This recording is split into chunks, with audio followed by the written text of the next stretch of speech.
আসসালামু আলাইকুম। আজকে আমি অনার্স তৃতীয় বর্ষের রিয়েল অ্যানালাইসিস চ্যাপ্টার 8 বাস্তব ফাংশনের অনুক্রমধারা এই অধ্যায়ের ভায়াস্ট্রাস এম পরীক্ষণ এই উপপাদ্যটা প্রমাণ করব। এটা ন্যাশনাল ইউনিভার্সিটিতে 2007, 10 এবং 14 সালে এসেছে। যদি প্রশ্নে আসে যে ভায়াস্ট্রাসের এম পরীক্ষা বর্ণনা ও প্রমাণ করো, তাহলে আমাদেরকে বর্ণনাটা লিখতে হবে, তারপরে প্রমাণ করতে হবে। আর যদি সরাসরি এইভাবে দেওয়া থাকে প্রশ্নটা, এখান থেকে বর্ণনা থেকে এখান পর্যন্ত দেওয়া থাকে, তাহলে আমরা সরাসরি প্রমাণ থেকে শুরু করব। এই জিনিসটা খেয়াল রাখবেন। বর্ণনা একমাবি বদ্ধ ব্যবধিতে একটি ফাংশনের ধারা, এখানে এফএন কিন্তু ফাংশনের ধারা সুষমভাবে অভিসারী হবে। এই ধারাটা সুষমভাবে অভিসারী হবে যদি ধনাত্মক পূর্ণ সংখ্যার একটি অভিসারী ধারা mn, এই mnটা হচ্ছে কি ধনাত্মক পূর্ণ সংখ্যার একটি অভিসারী ধারা বিদ্যমান থাকে। প্রশ্ন থেকে আমরা বুঝতে পারছি যে এই ধারাটা বিদ্যমান থাকবে, আমাদেরকে এই ধারাটা সুষম অভিসারী দেখাতে হবে। যেন x বিলংস টু একমাবি বদ্ধ ব্যবধির জন্য পরমান fn(x) less or equal mn, যেখানে n হচ্ছে স্বাভাবিক সংখ্যা। যদি আমরা বর্ণনাটা আবার একটু ভালো করে খেয়াল করি, এখানে বলা আছে যে ধনাত্মক পূর্ণ সংখ্যার একটি অভিসারী ধারা mn বিদ্যমান থাকে। তাহলে ধনাত্মক পূর্ণ সংখ্যার একটি অভিসারী ধারা হচ্ছে mn, এটা বিদ্যমান থাকবে। আর আমাদেরকে দেখাতে হবে যে একমাবি বদ্ধ ব্যবধিতে একটি ফাংশনের দ্বারা fn সুষমভাবে অভিসারী। এই জিনিসটা খেয়াল রাখবেন। এটা আমাদেরকে দেওয়া আছে, আর এটা আমাদেরকে কি প্রমাণ করতে হবে, যেখানে পরমান fn(x) less or equal mn। এখন আমরা প্রমাণটা শুরু করব। প্রমাণ দেওয়া আছে সামেশন mn অভিসারী দ্বারা, এই যে অভিসারী দ্বারা সামেশন mn। অতএব কশির নীতি অনুযায়ী, কশি সূত্র থেকে আমরা কি পাই, প্রত্যেক এপসিলন গ্রেটার দেন 0 এর জন্য একটি ধনাত্মক পূর্ণ সংখ্যা m বিদ্যমান থাকবে। এটা কশির নীতি থেকে আমরা চ্যাপ্টার 3-এ, তারপরে 4-এ, 5-এ সবগুলাতে এই কশির নীতি প্রয়োগ করা হয়েছে। তো কশির নীতি অনুযায়ী এটা একদম ফিক্সড। প্রত্যেক এপসিলন গ্রেটার দেন 0 এর জন্য একটি ধনাত্মক পূর্ণ সংখ্যা m বিদ্যমান থাকবে, যেহেতু mn হচ্ছে একটা অভিসারী ধারা। ধারার ক্ষেত্রে আমরা কি জানি, বিভিন্ন পদ থাকে। যদি প্রথম পদ 1, দ্বিতীয় পদ 2, তৃতীয় পদ 3, 4, 5 এরকম ভাবে থাকে। আর এখানে কিন্তু সামেশন, তার মানে কি এটা একটা যুগের ধারা প্লাস আরো। এখন এখানে যে ধারাটা হচ্ছে অভিসারী ধারা, তো অভিসারী ধারা হলে কশির নীতি অনুযায়ী আমরা কি জানি, প্রত্যেকটি উপাদানের যোগফল, এই যে ধরেন 1 + 2 + 3 + 4 সবগুলো পদের যোগফলের পরমান হবে এপসিলন থেকে ছোট। এটা খেয়াল রাখবেন, সবগুলো পদের যোগফলের পরমান হবে এপসিলন থেকে ছোট।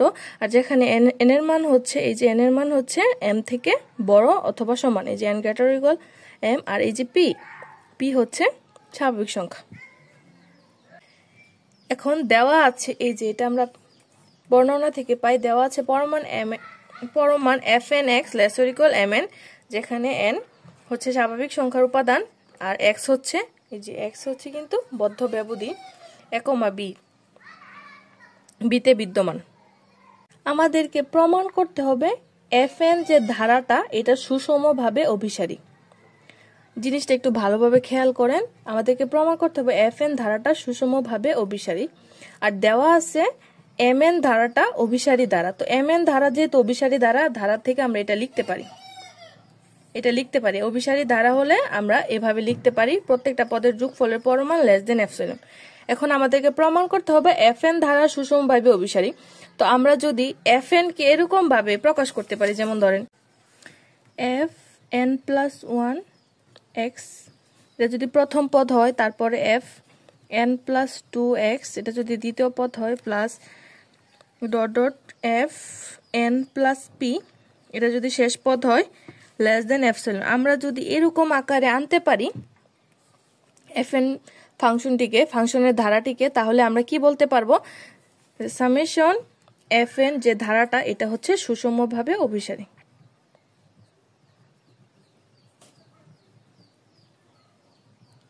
এখন আমাদের টার্গেট হচ্ছে এরকম একটা আকার আনা। এখানে পরম মান হবে, পরম মান চিহ্ন এই যে এটার সাথে মিল রেখে আর কি।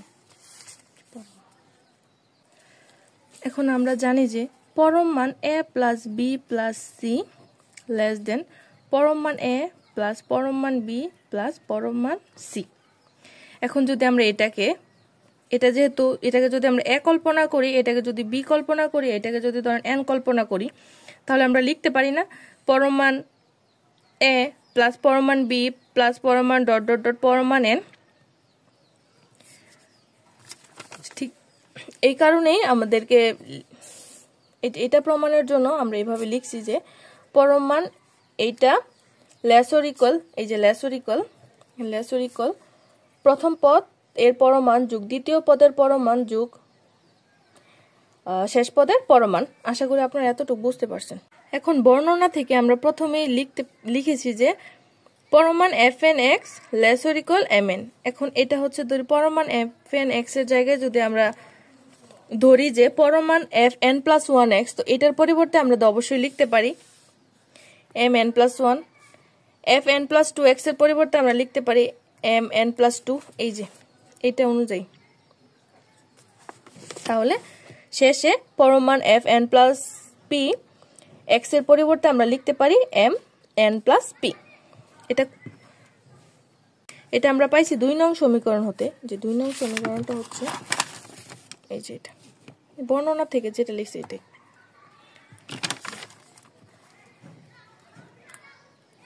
এখন দেখেন mn+1 mn+2 থেকে শুরু করে n+p পর্যন্ত এটার মান কত? এই যে পরম মান mn+1 n+2 n+t পর্যন্ত p পর্যন্ত এটার মান হচ্ছে লেস দেন এপসাইলন। তো আমরা এটার পরিবর্তে তো অবশ্যই লিখতে পারি লেস দেন এপসাইলন।